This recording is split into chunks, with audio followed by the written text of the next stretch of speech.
In this video, we're going to dive into China, India, hoarding silver.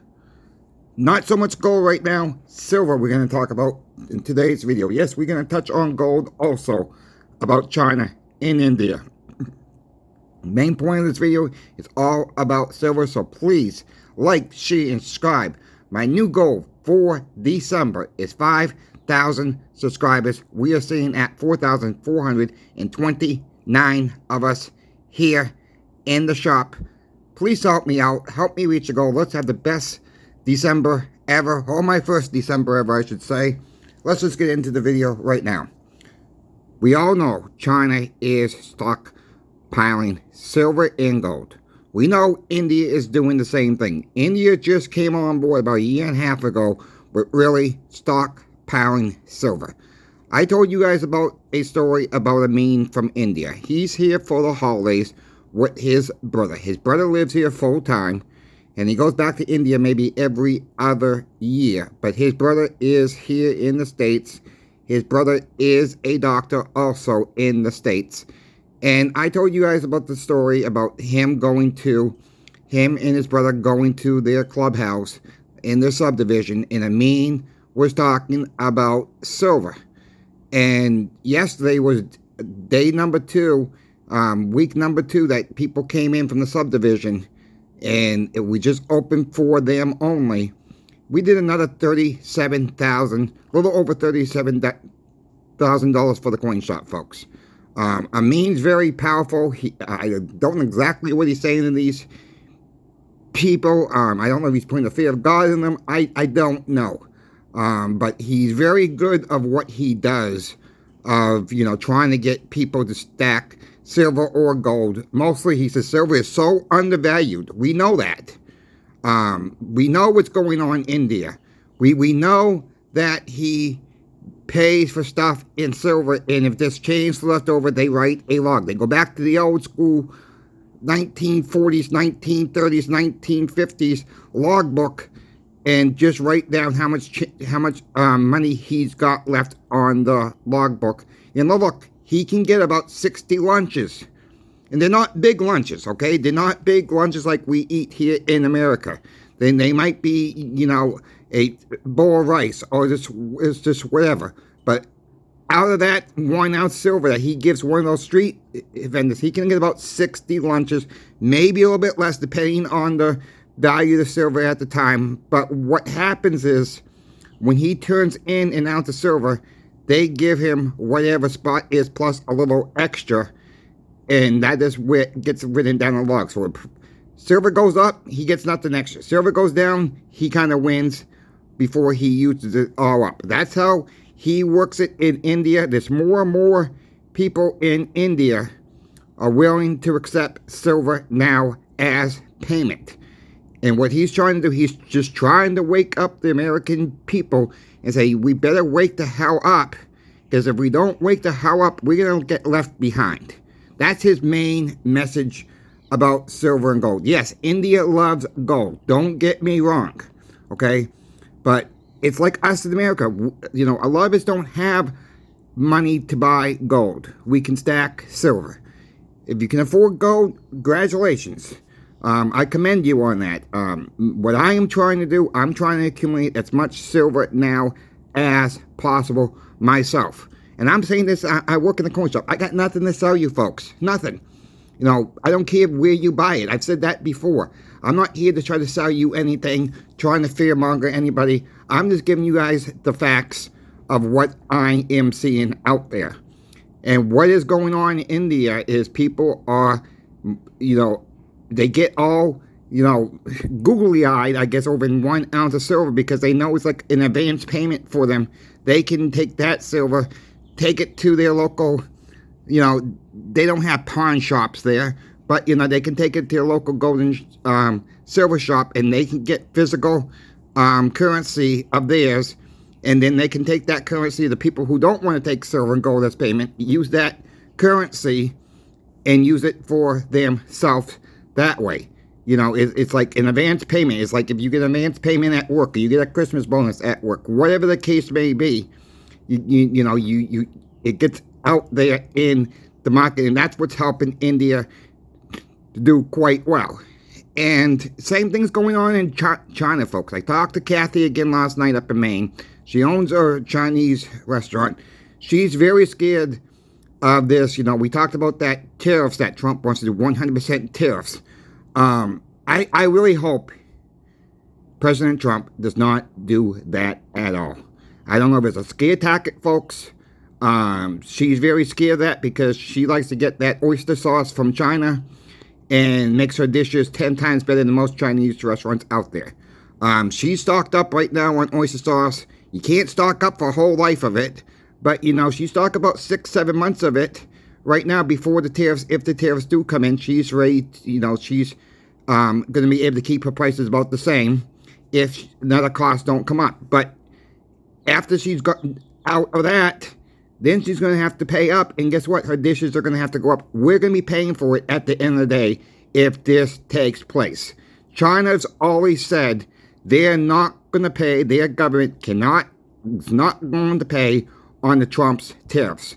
That means we are going to pay on the Trump's tariffs. We can sit here and argue all day. You know, I'm not dissing Trump at all. So, I mean, don't think that I'm doing that. We can sit here all day. Tariffs are going to pay down the bills. No, we're going to pay down the national debt. What we really need is a reset. If you want to bring jobs back to America, we got to start building infrastructure, and that does not take overnight to build. Manufacturing shops, warehouses, we need more of that in this country to attain, you know, that and bring the jobs back. How we get the jobs back? Well, then you're going to have to probably give tax cuts, major tax cuts to some of these businesses to bring some of these high-quality jobs back to the states. But that's not going to happen overnight either. That's how I would do it. You know, we have to try, you know, yes, we need China, but China needs us too.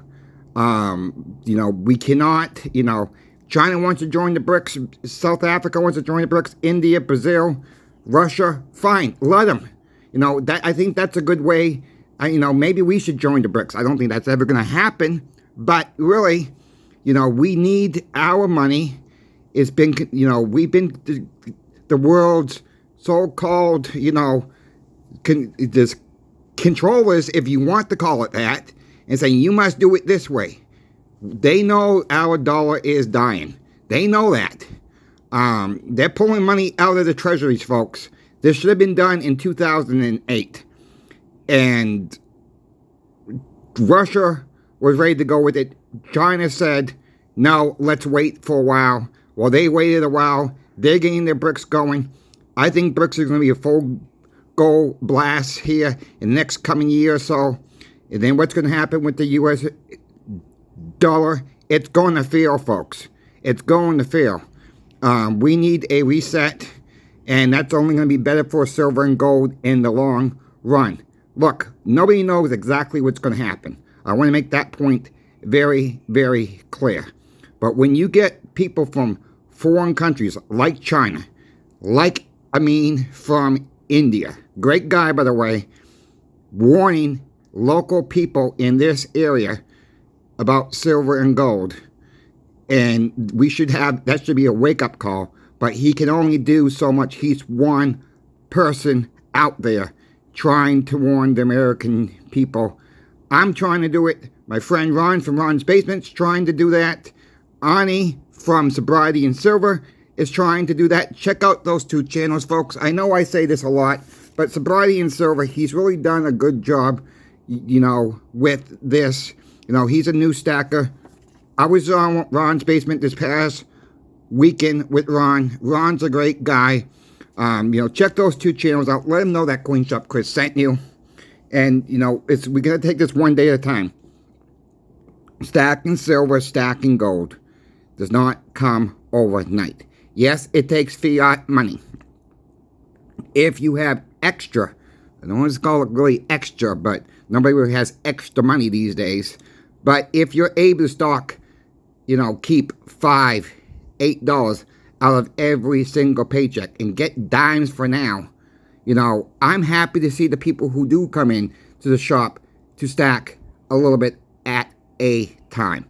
I got people coming in. Sometimes the only thing they can afford is a 40% silver half dollar. They make a special trip in on the way by, going to the drugstore, going to the supermarket, going to Walmart, whatever the case may be.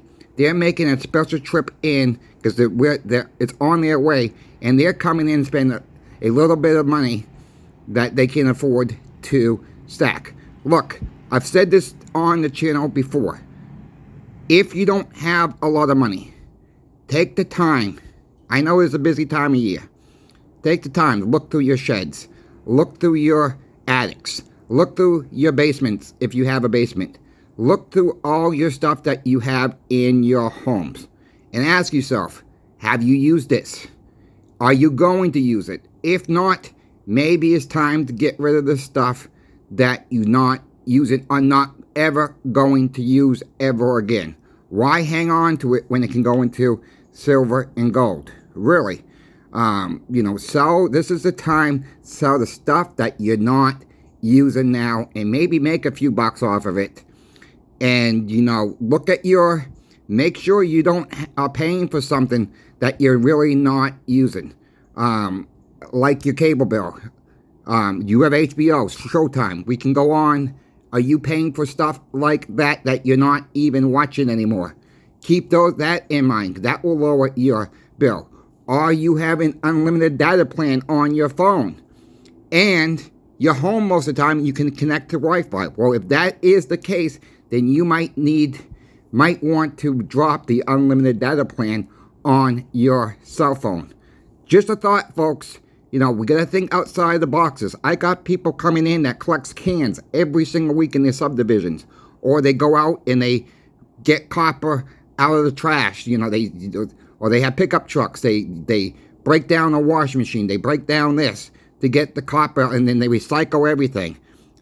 If you got the time, you got a pickup truck, you're able-bodied to do it, and you got a recycling plant near you, maybe find out what your local laws are, of course, and see if it's legal in your area to do something like that. You got to figure in gas costs and everything else like that. But once you start getting known out there that you pick up appliances for free, instead of calling these companies up and say, I need this hauled off for $50, $200, whatever the case may be, they will call you instead. Keep your eyes open. We never know where this is going to go. Maybe you can start a small business and it's fun. You make a little bit of money off of it. Who knows? I'm just giving you guys some tips. That's all. Take them, leave them, use them, don't use them. I'm just, trying to help anybody out there who really wants to stack, more precious metals and they don't have a lot of money. On that note, I thank you all for watching. Let's hope everything goes smoothly in 2025, but I got a feeling we're going to see some much higher prices in 2025. And I thank you again for watching. On that note, Coin Shop Chris is out. If you folks have any questions for me, please email me. My email address is in every single video in the description. Again, see you next video.